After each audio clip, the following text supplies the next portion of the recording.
दोस्तों, स्विट्जरलैंड और भारत के बीच का जो बायलैटरल ट्रेड है वो 16 बिलियन डॉलर का है। लेकिन सरकार को प्रॉब्लम ये हो रही थी कि इस 16 बिलियन डॉलर के ट्रेड में भारत 14 बिलियन डॉलर का इंपोर्ट करता है स्विट्जरलैंड से और मात्र 2 बिलियन डॉलर एक्सपोर्ट करता है स्विट्जरलैंड को। और सरकार करीबन 15 साल से इतने बड़े ट्रेड डेफिसिट को कम करने की कोशिश कर रही थी। लेकिन अभी की बड़ी खबर ये है कि फाइनली लगभग 16 साल के बाद भारत और स्विट्जरलैंड के बीच में ये डील हो चुका है। तो चलिए जानते हैं कि ये कौन सा डील है, इससे भारत को क्या फायदा होगा और इस डील के तहत कौन कौन से चीजों को भारत आदान प्रदान करेगा। स्वागत है आपका भीष्म मोटिवेशन के एक और वीडियो में। मैं हूं विकास।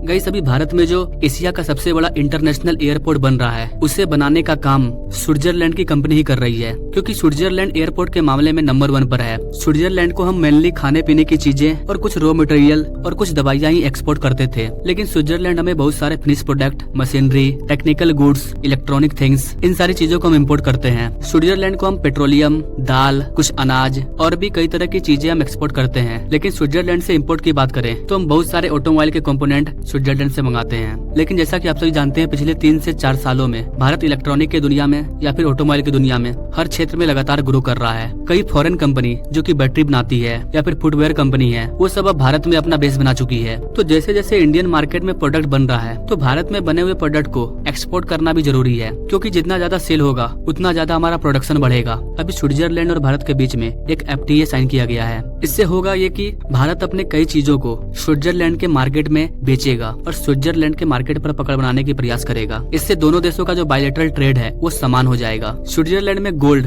यानी कि सोने की बहुत बड़ी भंडार है और भारत और स्विट्जरलैंड का जो ट्रेड डेफिसिट है वो इसी की वजह से है, क्योंकि हम स्विट्जरलैंड से बहुत ज्यादा गोल्ड इंपोर्ट करते हैं और चूंकि गोल्ड महंगा होता है और इसीलिए स्विट्जरलैंड और इंडिया के बीच का जो बायलैटरल ट्रेड है उसमें इतना ज्यादा डेफिसिट है। स्विट्जरलैंड से हम जितना भी इम्पोर्ट करते हैं उसमें से 80% गोल्ड होता है, लेकिन जो भी फुटवेयर है, टेक्सटाइल है, एग्रीकल्चर है, जो भी वहाँ पर खाने पीने की चीजें हैं, डेली यूज में होने वाले जो प्रोडक्ट हैं, उन सारी चीजों को भारत स्विट्जरलैंड को एक्सपोर्ट करता है। भारत विदेशों से जितना भी गोल्ड इंपोर्ट करता है उसमें से सबसे ज्यादा गोल्ड स्विट्जरलैंड से ही आता है। स्विट्जरलैंड चाहता था कि हम जो गोल्ड इंपोर्ट करते हैं इंडिया में उसका जो इंपोर्ट ड्यूटी है, इंपोर्ट ड्यूटी टैक्स, उससे कम किया जाए, लेकिन उस टाइम भारत ने इसे एक्सेप्ट नहीं किया था। लेकिन अब ये भारत के द्वारा एक्सेप्ट किया गया है और बदले में भारत स्विट्जरलैंड और इंडिया के बीच का जो ट्रेड डेफिसिट है उसे कम करने की कोशिश कर रहा था। और भारत लगातार स्विट्जरलैंड से मांग कर रहा था कि जो भी इंडस्ट्रियल प्रोडक्ट है या फिर एग्रीकल्चर गुड्स है उसे आप भारत से लीजिए। तो इसी चीज को लेकर के FTA साइन किया गया है। FTA यानी कि फ्री ट्रेड एग्रीमेंट। जो भी ट्रेड होगा उस पर कोई इम्पोर्ट ड्यूटी नहीं लगेगा।